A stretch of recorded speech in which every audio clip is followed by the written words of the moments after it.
Okay, everybody, well, welcome. I'm Jeff Merritt from WestPolitics.com. Welcome to the inaugural Midwest Polling Summit.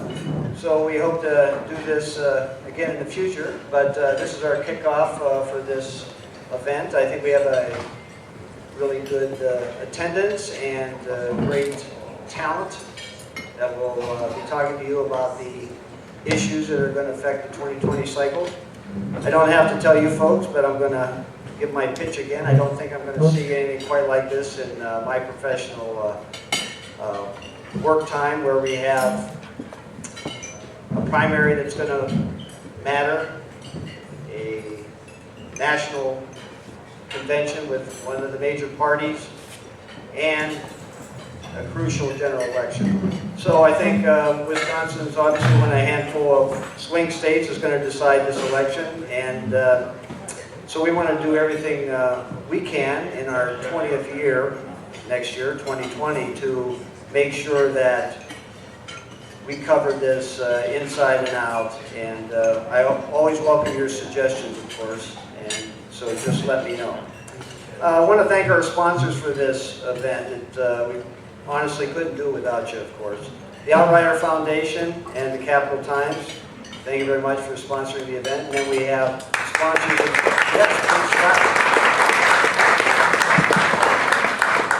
and then we have the sponsors of the individual sections of the program, the Wisconsin Medical Society, Capital Consultants, Wisconsin Manufacturers of Commerce, and the University of Wisconsin-Madison. So thank you very much to those sponsors as well. Please clap again.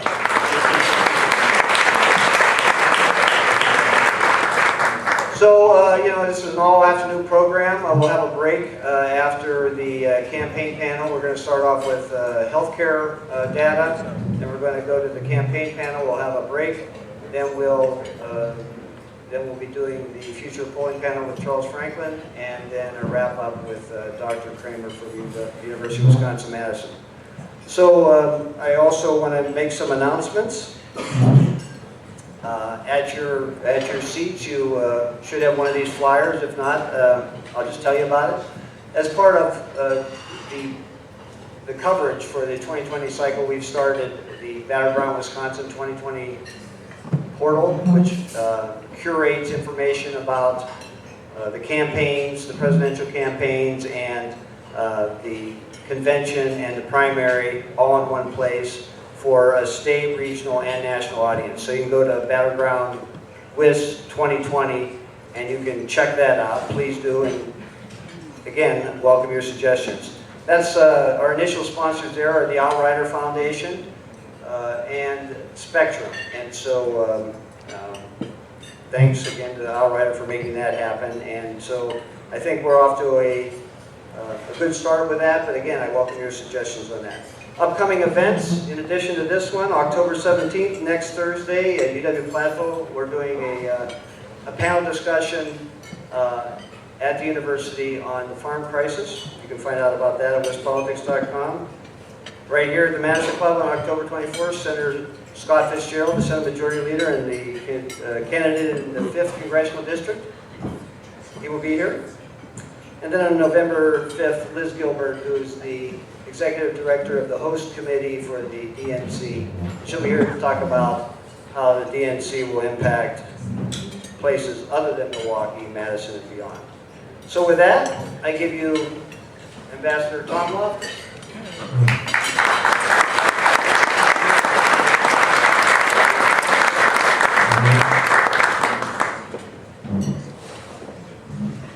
Thank you, Jeff, and WisPolitics for organizing this conference. I am a member of the board of the Outrider Foundation. It's a Madison-based foundation, a not-profit, devoted to the control of nuclear weapons and the mitigation of climate change. The dedicated founder and board chairman, Frank Burgess, who's at the table here. Frank, could you wave? Yeah, thank you.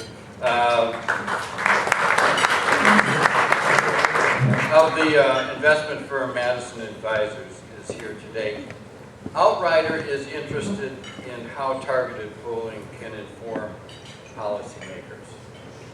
At our table are good friends of mine, Speaker Robin Voss. Speaker Voss is the new president of the National Conference of State Legislatures, a very good honor for the state of Wisconsin. This is a conference.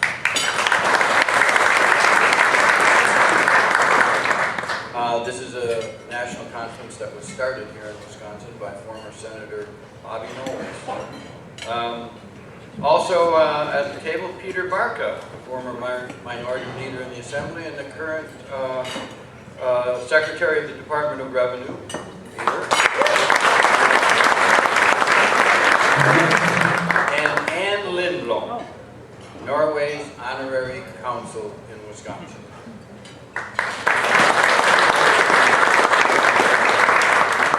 Anne was recently awarded the Norwegian Order of Merit by His Majesty King Harold V for her service in Wisconsin. Also a great honor. Visit our website, outrider.org, and as Anne wants me to say, visit Norway. And now I'm turning it over to the head of the Medical Society, Dr. Chumley.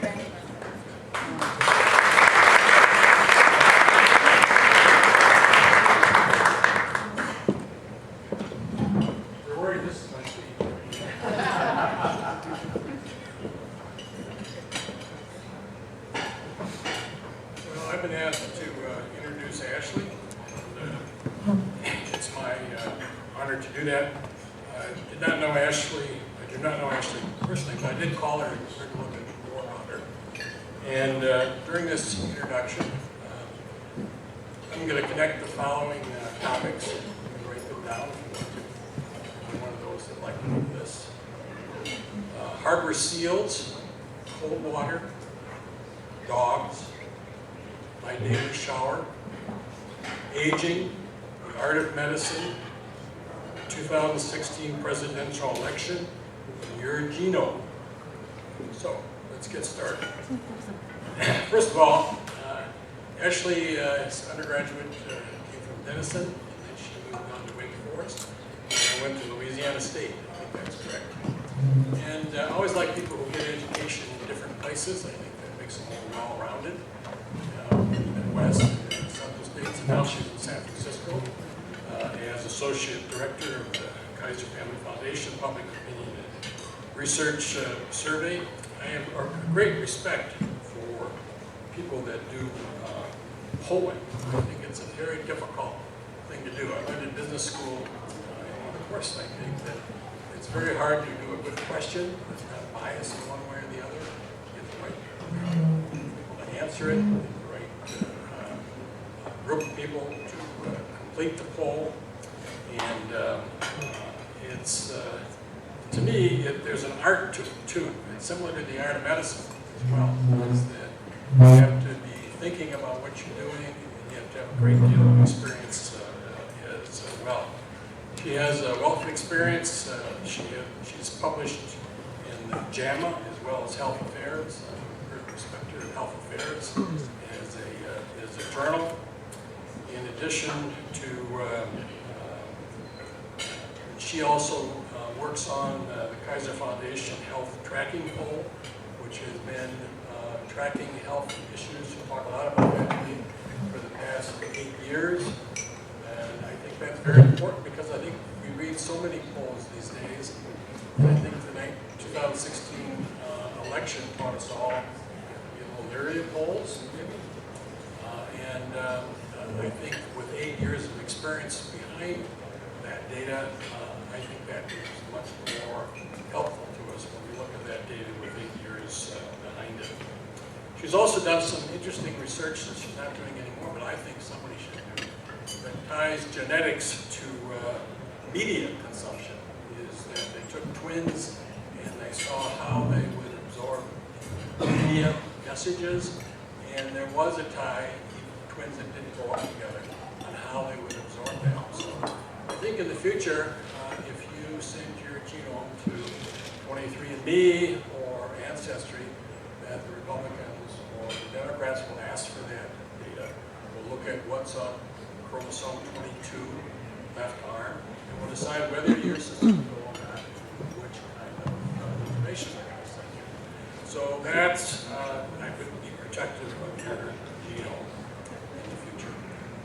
when I called Ashley, she had just gotten out of the San Francisco Bay. Literally, she's a cold water swimmer. That was interesting. The closest I get to cold water is when I'm up in the morning, and because of my age, I forget things, and I forget to let the shower warm up because it's a long way from the water heater to the shower, and I get in too early, and it's too cold. So she also rescues dogs, which makes her a good person in my mind. She has 2 rescue dogs. I have 2 dogs. And that morning when I called her, she had been chased by a harbor seal. I guess they're somewhat friendly. She said chased, I guess maybe they wanted to play. But I thought that was interesting. If you swim in San Francisco Bay, you get chased by seals. So I thought that was a great conversation that we had.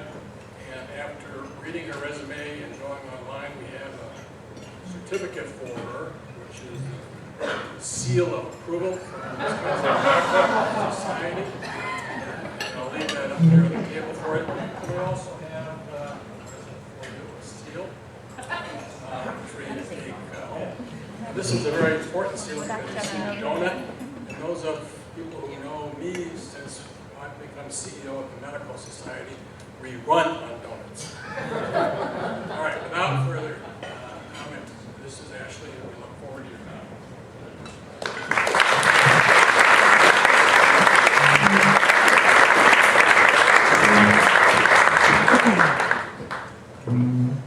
Great introduction, and I'm naming my seal Bud, so. Thank you so much.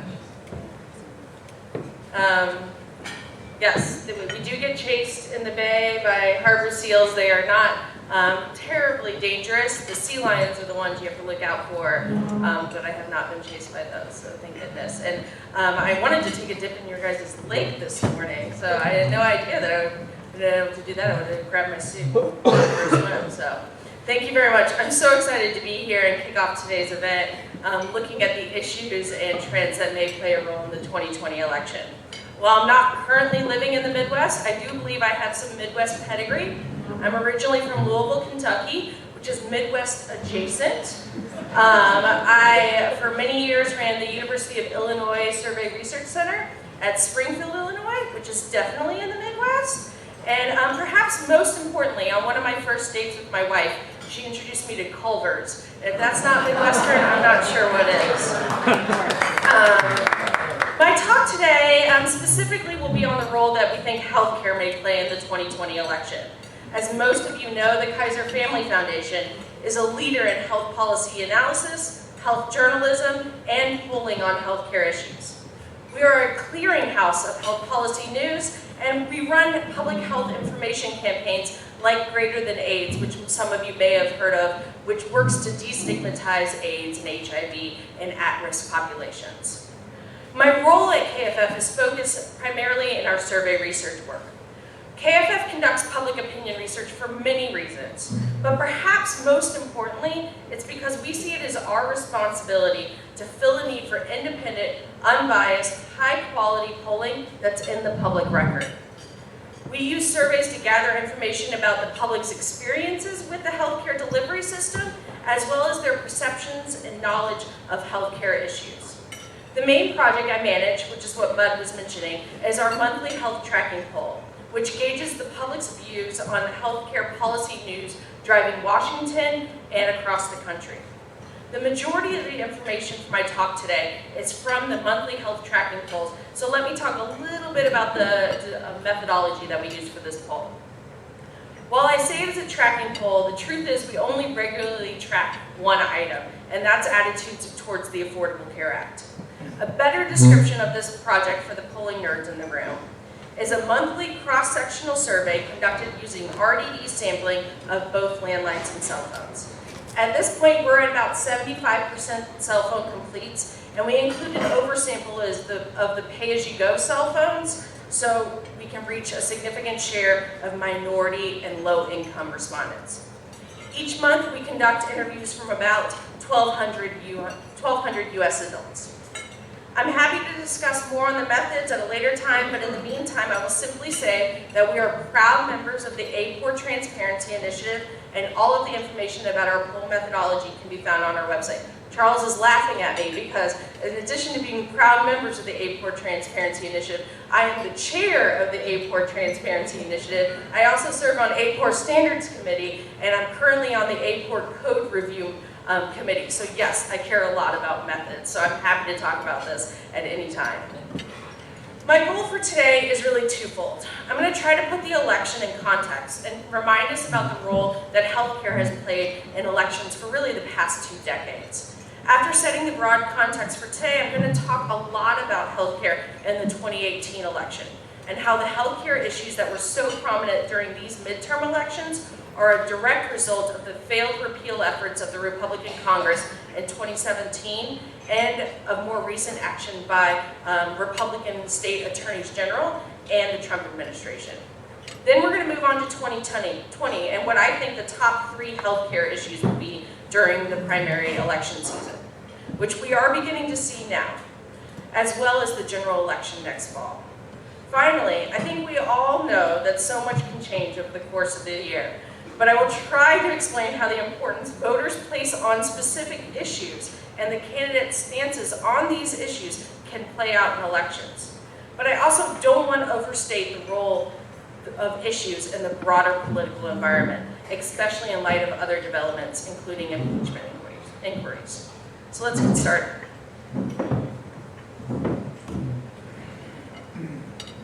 Voters have been telling us that healthcare has been among the top issues influencing their vote choice for the past 8 national elections, including the past 5 presidential elections.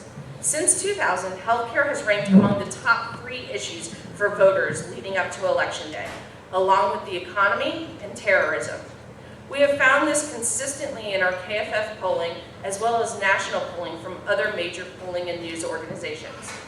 As you can imagine, terrorism had the top spot in 2004, and the economy took the top spot in 2008, but healthcare was always there too, typically holding the 2nd or 3rd spot in the list of national issues impacting voters' decisions.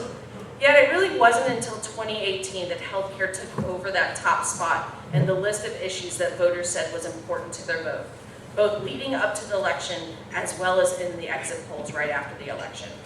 In the 2018 National Election Pool exit polls, 41% of voters said healthcare was the most important issue facing the country. Yet, there was a strong partisan divide. This is a theme I will be reiterating throughout my talk today.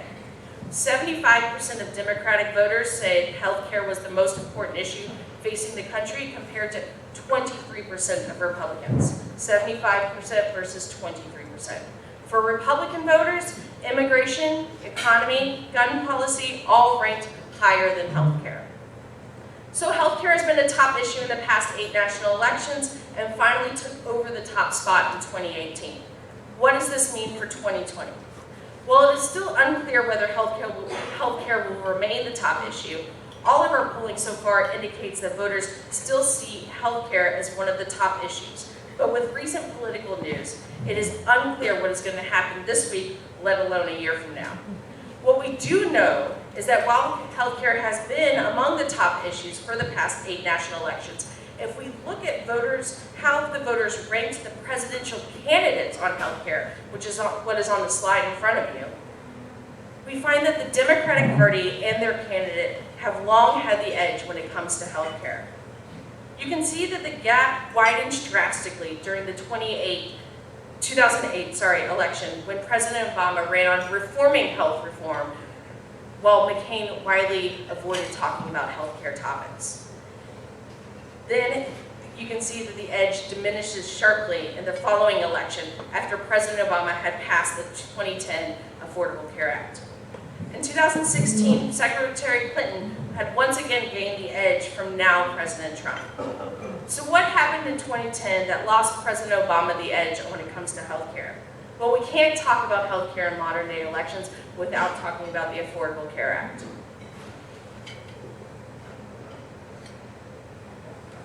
As I mentioned, KFF has been tracking public opinion on the Affordable Care Act almost every month since its passage. And this chart puts the entire trend up for you in the context of major events that may or may not have affected public opinion. As you can see here, we have a lot of data. So for those of you in the back, the orange line represents negative opinions towards the law, while the blue line represents favorable attitudes towards the law. Each one of these 101 data points represents the views of at least 1,200 adults. So you can do the math to determine how many opinions are being represented on this chart. There are 2 points I want you to take away from this chart. First, I want you all to bear with me and squint a little. Make the lines just slightly blurry. That's not my phone. Someone's phone up here is ringing. You want to answer?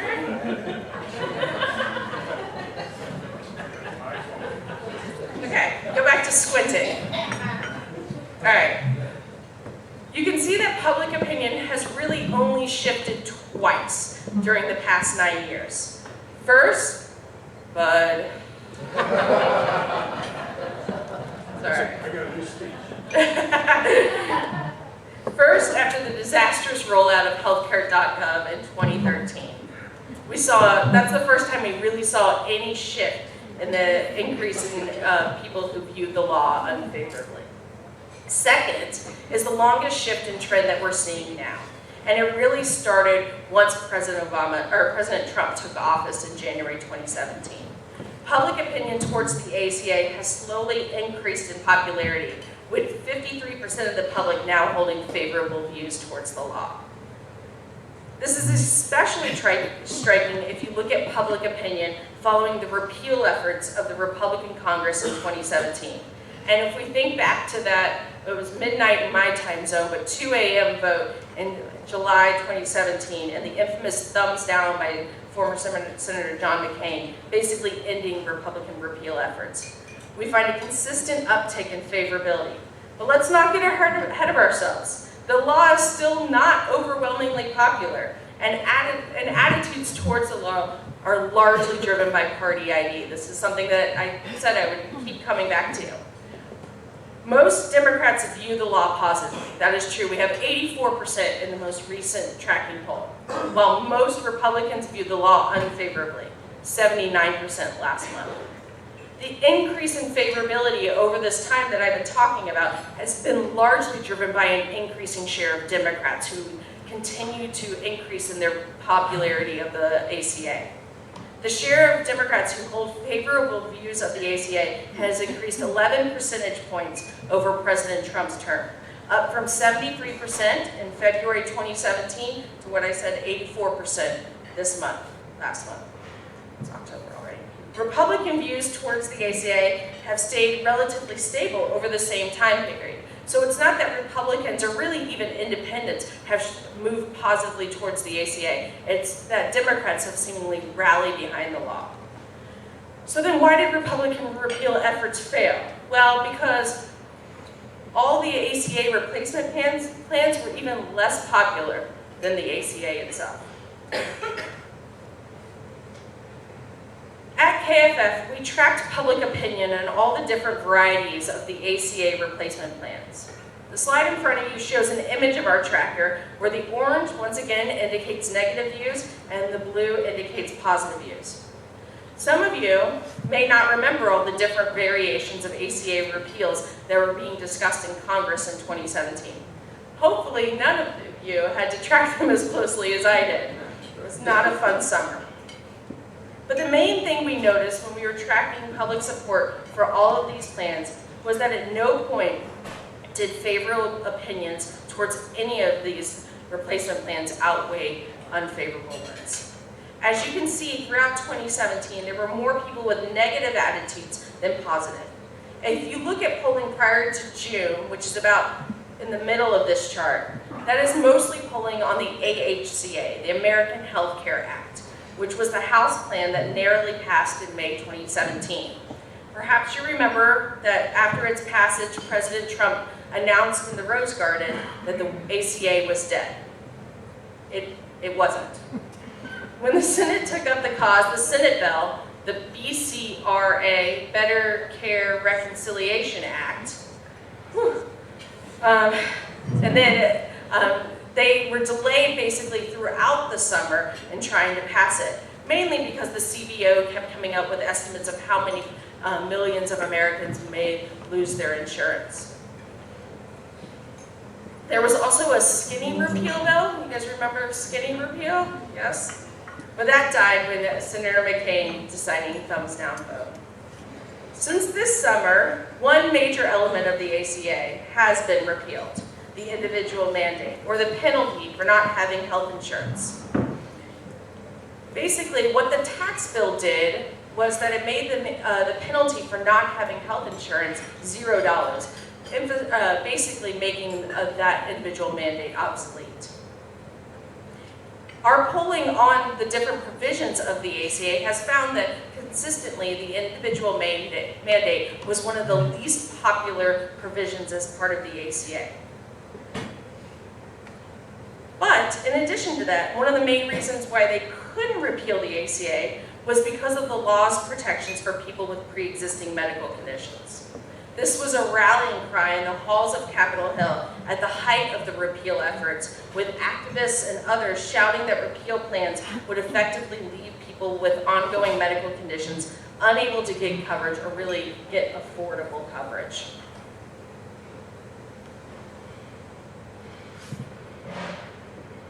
But the truth is that the two main protections for people with pre-existing medical conditions were not the most popular parts of the ACA. What has been consistently popular has been coverage for allowing young adults to stay on their parents' insurance until the age of 26 and no out-of-pocket costs for preventive services. But let's talk about pre-existing medical condition protections.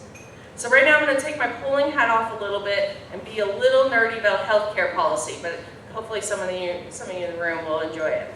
As many of you know, prior to the passage of the ACA, insurers could deny coverage, charge certain people more, and make people wait before getting coverage if they had a pre-existing medical conditions. My colleagues at the Kaiser Family Foundation just recently, using 2018 CDC data, estimated that 1/4 of non-elderly adults, so that's adults under the age of 65, have a pre-existing condition that would have led to them being denied coverage on the individual marketplace prior to the passing and implementation of the Affordable Care Act. To be more specific, the data shows that more than 850,000 Wisconsinites, I got that right, Wisconsinites, between the ages of 18 and 64 have a pre-existing medical condition that prior to the ACA would have led to them not being able to purchase health insurance. In addition, our KFF polling data consistently finds that about 6 in 10 individuals say they or a member of their household have a pre-existing medical condition. There are two main protections for people with pre-existing medical conditions in the ACA. The first is called guaranteed issue. Basically, it means that insurance companies can no longer refuse to cover people with pre-existing conditions or refuse to cover the medical care needed to treat those specific conditions. The second is called community rating, and that means that insurance companies are now prohibited from charging those with a pre-existing medical condition more for their coverage. So yes, these protections became forefront during the 2017 repeal efforts, and they also played a huge role in the 2018 elections. So why are the ACA's protections for people with pre-existing conditions in the news, and why did they play a role in those elections? Well, that's because in 2017, 20 Republican state attorneys general, including 2 GOP governors, filed a suit in federal Texas. They argued that since the tax bill zeroed out that penalty for not having health insurance, the whole law was unconstitutional. The Trump administration actually disagreed with the petitioners in the lawsuit, but the administration argued that since the parts of the law addressing pre-existing conditions were so tightly connected with that individual mandate, that those protections are actually the ones that were unconstitutional and not the entire law.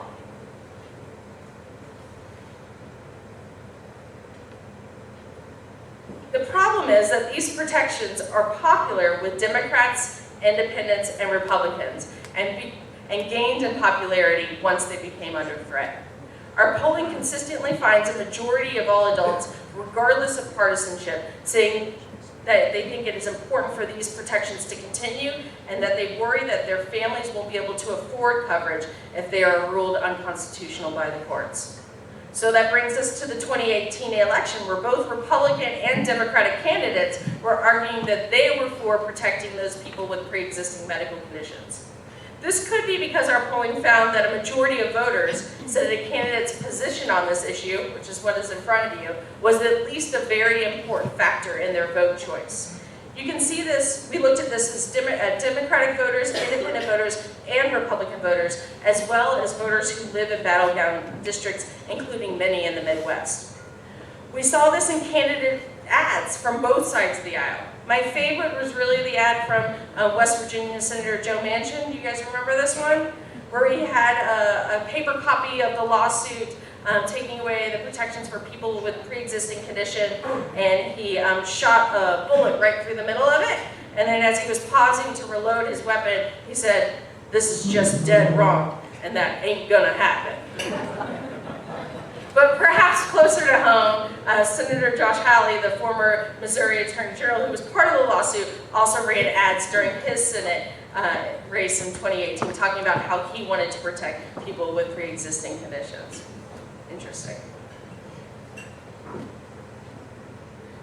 So moving away from our polling data, I'm going to show you some data from the Wesleyan Media Project, which they analyzed television ads during campaign cycles. And the data in front of you is their data from television ads for federal office from September 18 to October 15 for each election cycle.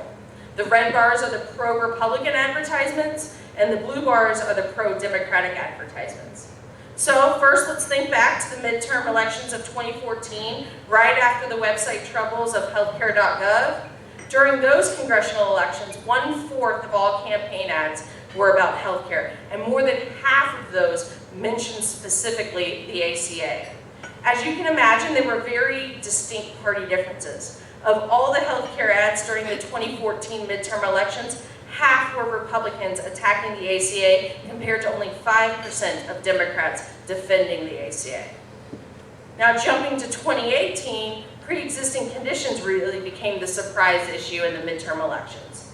In an election that was a lot about President Trump, this issue rose to the top, with healthcare showing up in more than half of Democratic ads. Yet, unlike 2014, Republicans weren't talking about repealing the ACA anymore. They had instead embraced another healthcare issue. This time, instead of talking about the ACA, they were talking about pre-existing condition protections. If we look at the data from the Wesleyan Media Project, you will see protections for people with pre-existing conditions was mentioned in one-third of all federal and gubernatorial English language ads in 2018, which is really quite remarkable.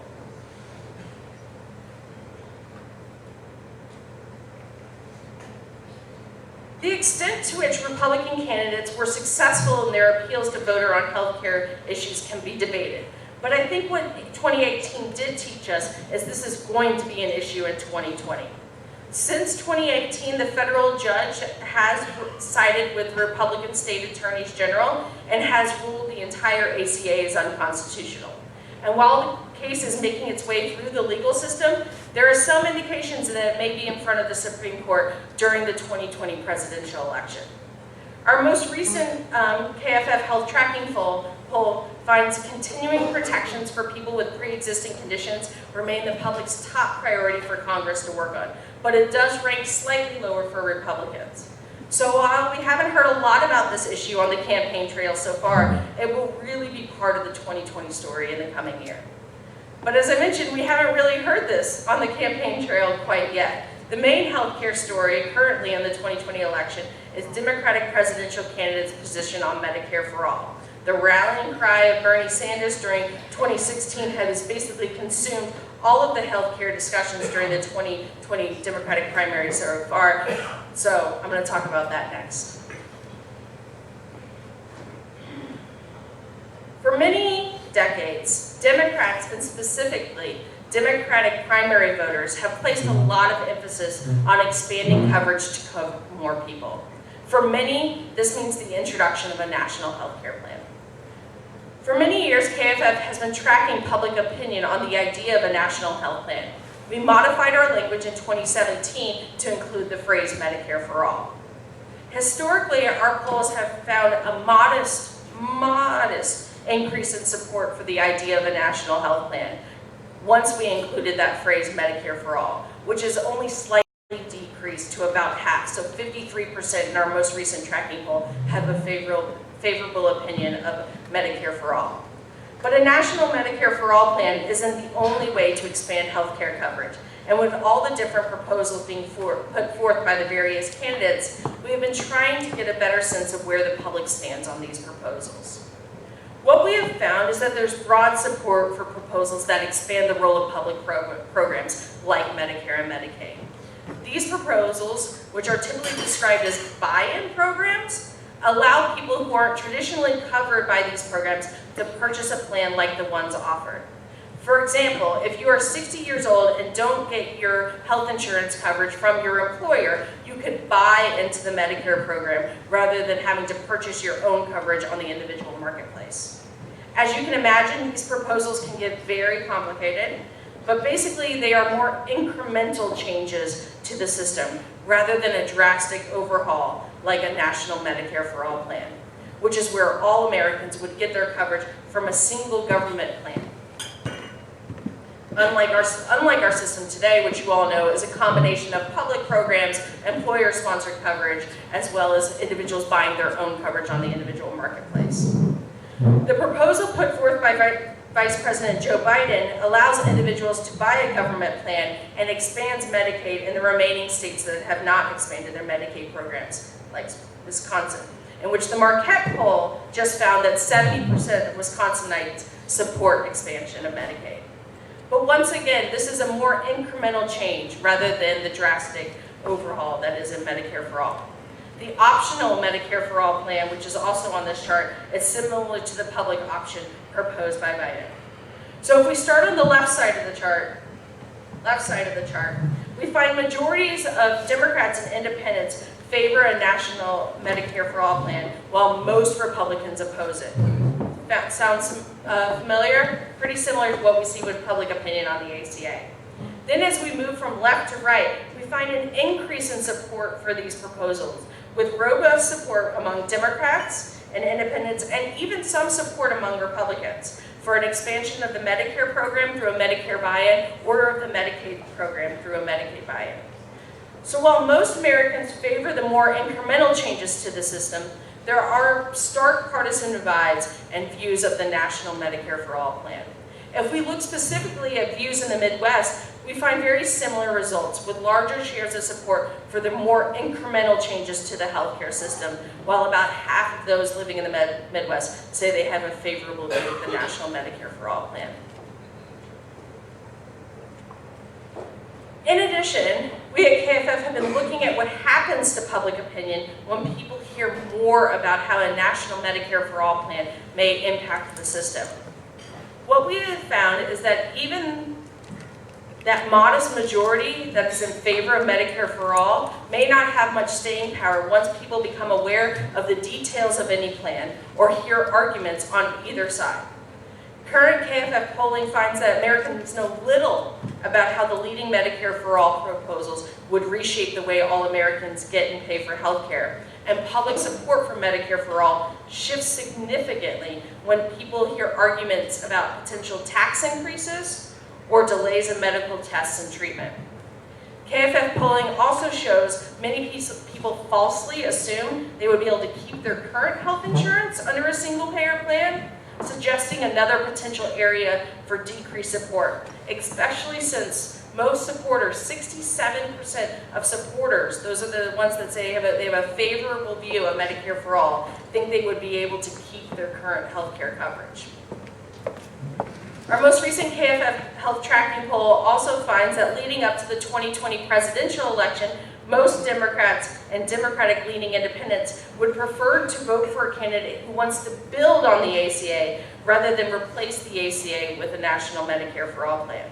Among those who would prefer to vote for a candidate who wants to replace the ACA with a national health plan, few, it's about 14%, say they would only vote for a candidate who wants to replace the ACA with a national Medicare for All plan. So while we're hearing a lot about it during the Democratic primary, it doesn't seem to be the top issue for Democratic voters, with the majority of them saying that they would prefer a candidate who would want to build on the ACA rather than replace the ACA with a national Medicare for All plan.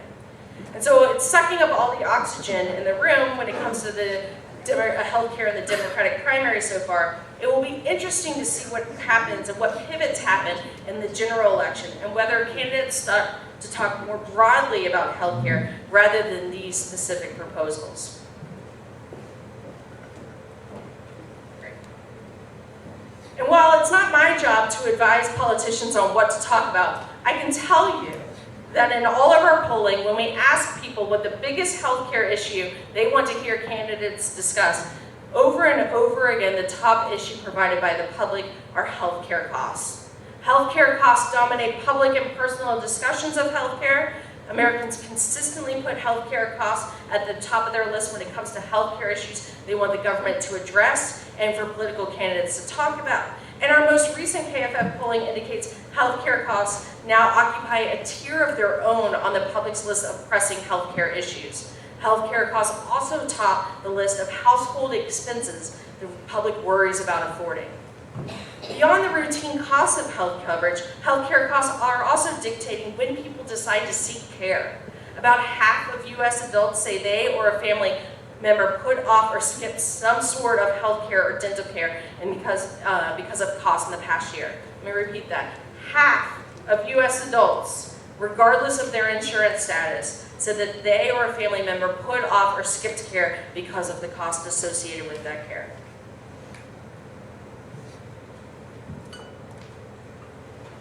And about 1 in 8 say their medical condition got worse as a result of postponing this care. This isn't just limited to the share of U.S. adults without insurance, as I mentioned. Some insured adults also report difficulty affording the routine costs of health insurance. While majorities of those with health insurance report that it is easy for them to afford their coverage, some, 1/4, say it is difficult for them to afford these routine costs. In fact, 1/3 of insured adults say it is either very difficult or somewhat difficult for them to afford their deductible. Why is that? Well, because workers' deductibles have increased drastically faster than the overall rate of inflation, or even the rate of workers' earnings. My colleagues at KFF found that over the past decade, deductibles have increased 162%, while premiums have increased 54%. So while Medicare for All seems to be all that anyone is talking about in the 2020 Democratic primary so far, we expect that other healthcare issues, such as protections for people with pre-existing conditions and healthcare costs, to play a huge role in the 2020 election. And I haven't even talked about women's reproductive health care, which may also be in front of the Supreme Court during the 2020 election. But I only had 40 minutes, so. So where are we now? Our polling so far for 2020 shows that healthcare is among the top issues that voters want to hear about. In a recent analysis we did with the Cook Political Report, we found that healthcare is once again an issue that Democrats may have the advantage on, especially among a crucial group of voters, the undecideds, who we're calling swing voters. And all of the evidence that indicates that while the main healthcare story in the Democratic primary right now is Medicare for All, we expect protections for people with pre-existing conditions, healthcare costs, and reproductive health care to be the healthcare focus in 2020. But that doesn't mean that these issues will decide the election. While healthcare has played a role in the past 8 national elections, it is naive to think that this election, nor any election for that matter, will be decided because of a candidate's stance on a single issue. Rather, voters will be deciding their choices for both president and down ticket based almost entirely on their perceptions of President Trump. And while nobody knows how the impeachment process will play out, we will be certainly keeping an eye on that. Thank you.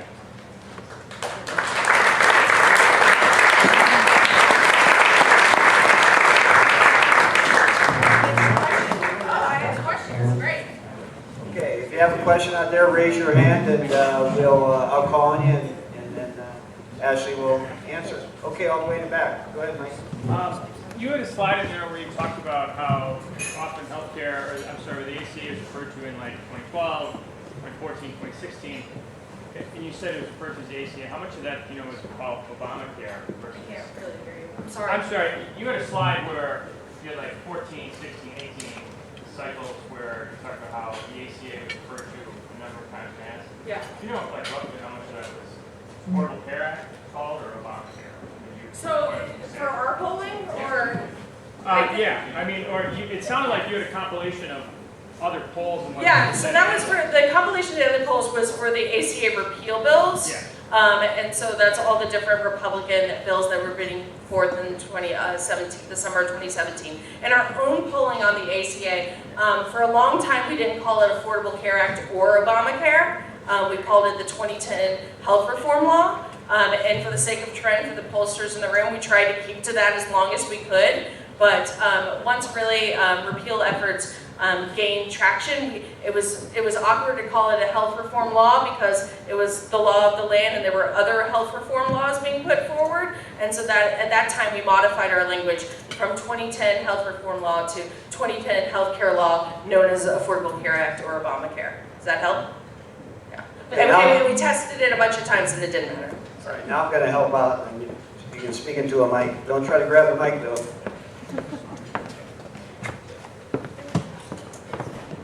Just a clarification on that. I think he was talking about the ads. Is there a difference? Is there a breakdown in the ads between when it was ACA and when it was Obamacare? We've Yeah, never so- known Mike to be soft-spoken.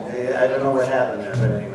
Just the ceiling, probably. That's a really good point. In an examination of the ads, they found that, as you can imagine, Republican ads really called it Obamacare, and Democratic ads really called it the Affordable Care Act. It really wasn't until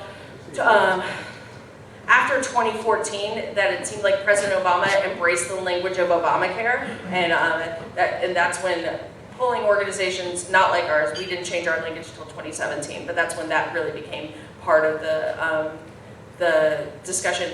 I will point out that we did a really long-term analysis to look at how language matters on views towards the ACA, and we found that the use of Obamacare in question wording really early in the cycle elicited different responses depending on the race of the respondent, and so I would encourage you to take a look at that.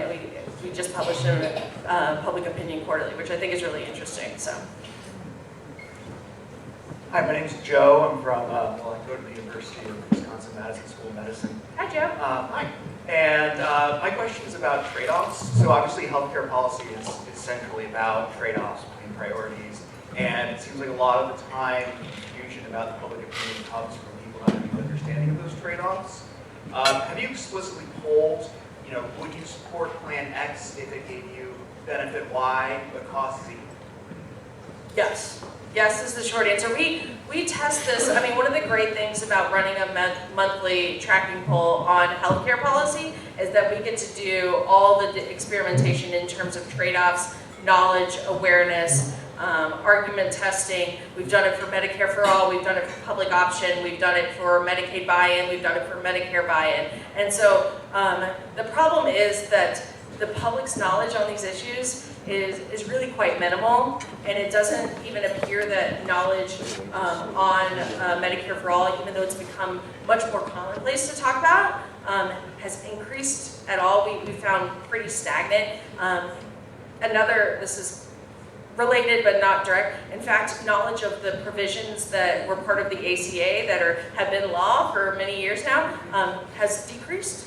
So as we move away from the passage of the ACA, people are less aware of the provisions that were part of the ACA. So anytime we do any type of trade-off, it's important to realize that knowledge levels on these things are really issues. But yes, you're right. Like we've tested a bunch of different trade-offs. Whether you support a national Medicare for All plan if it means that all Americans would have health insurance, versus some may have to pay more in taxes.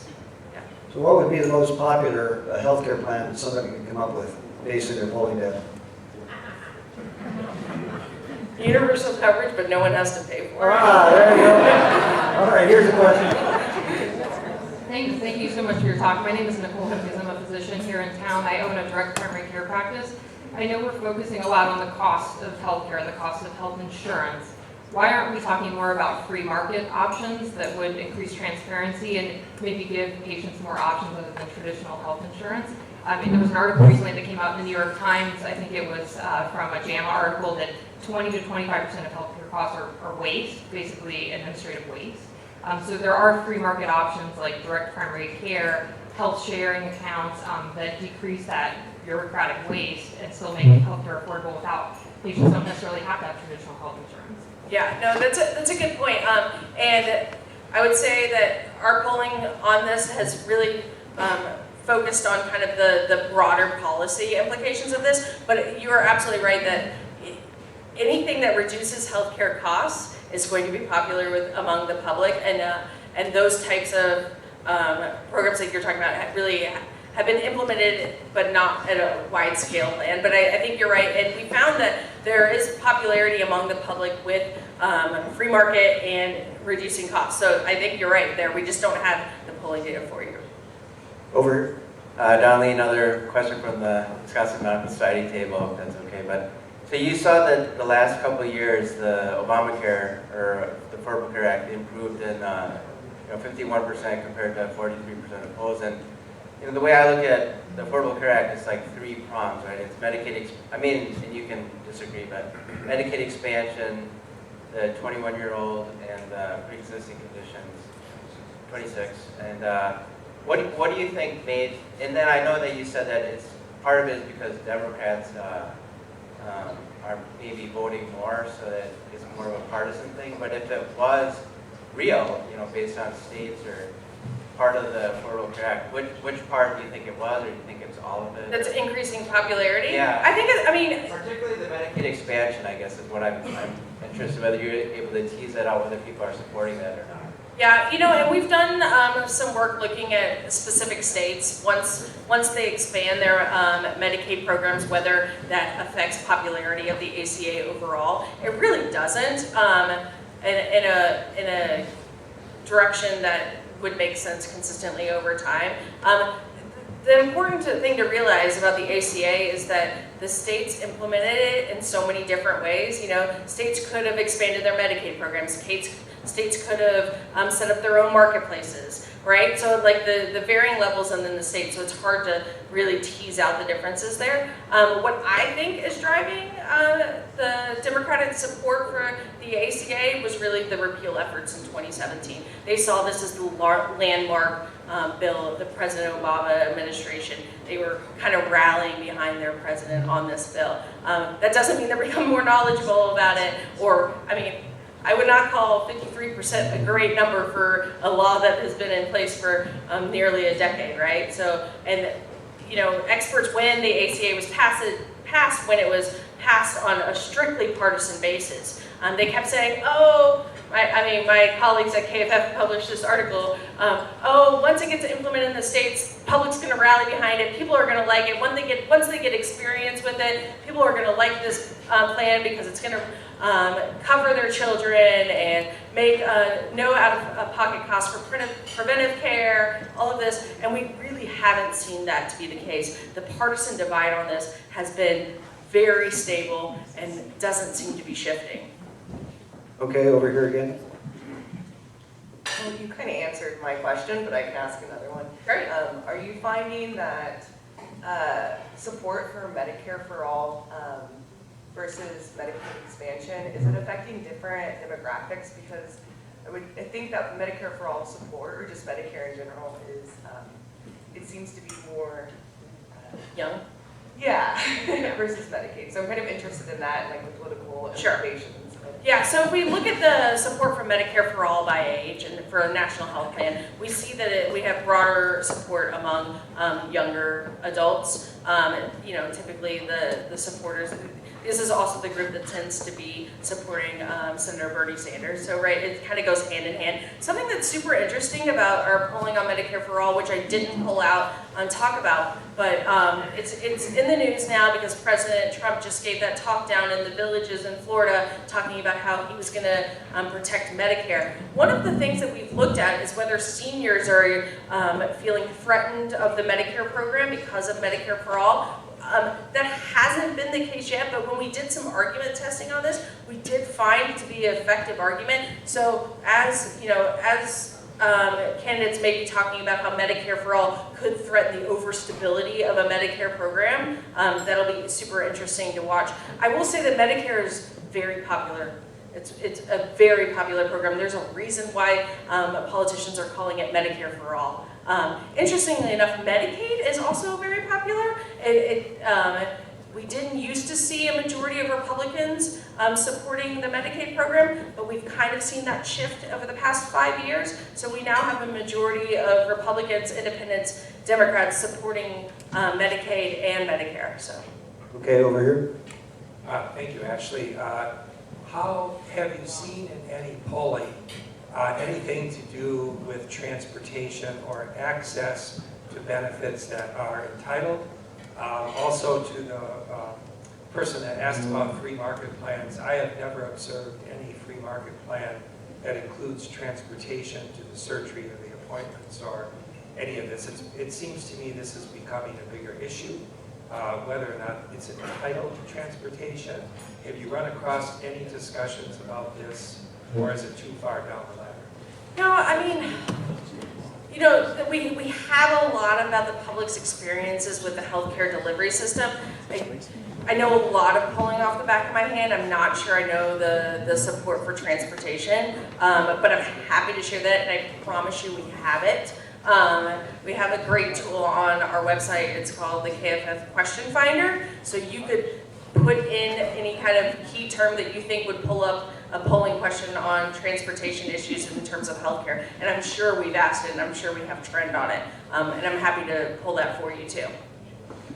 Hello, I'm a family doc in Madison. I'm very interested, nice talk. I'm interested in states that have expanded Medicaid, which sounds like a good idea because you get something for nothing or less.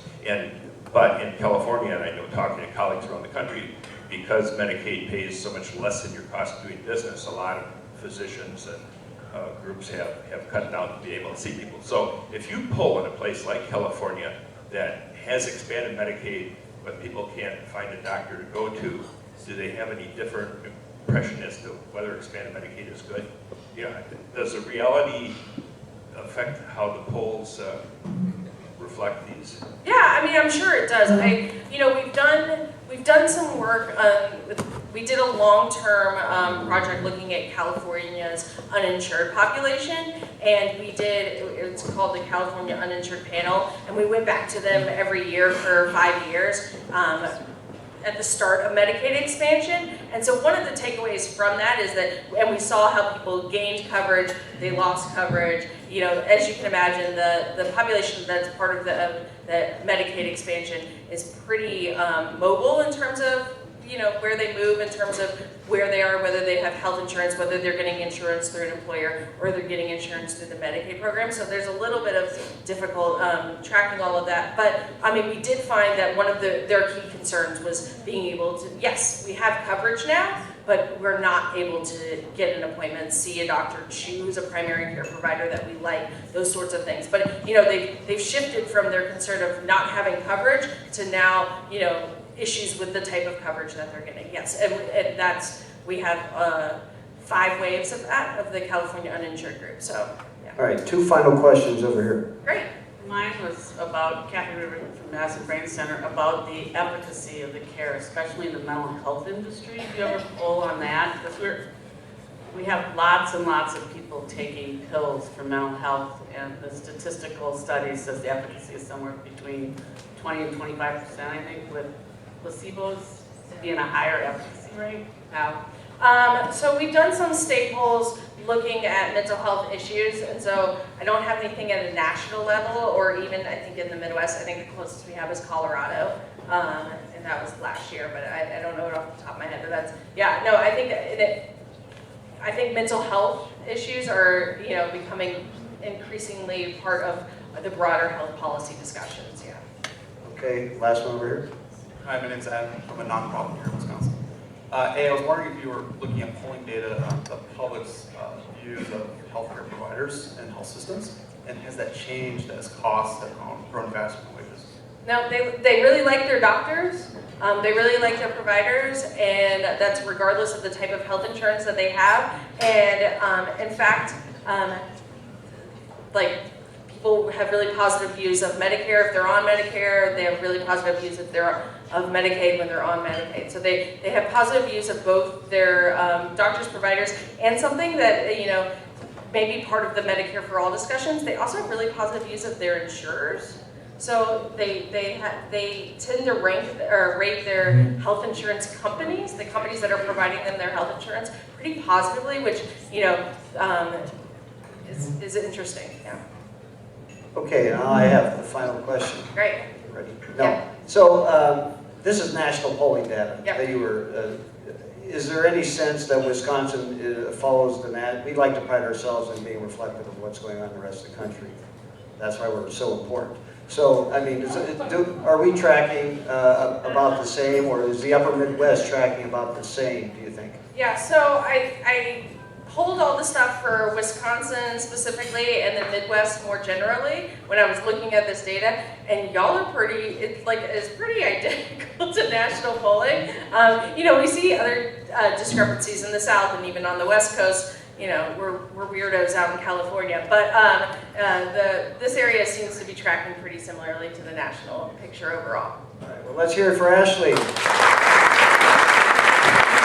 Thank you, Dr. Coleman. Make sure you grab your gifts. Grab your gifts. Okay. Thanks. Matt? And the next panel.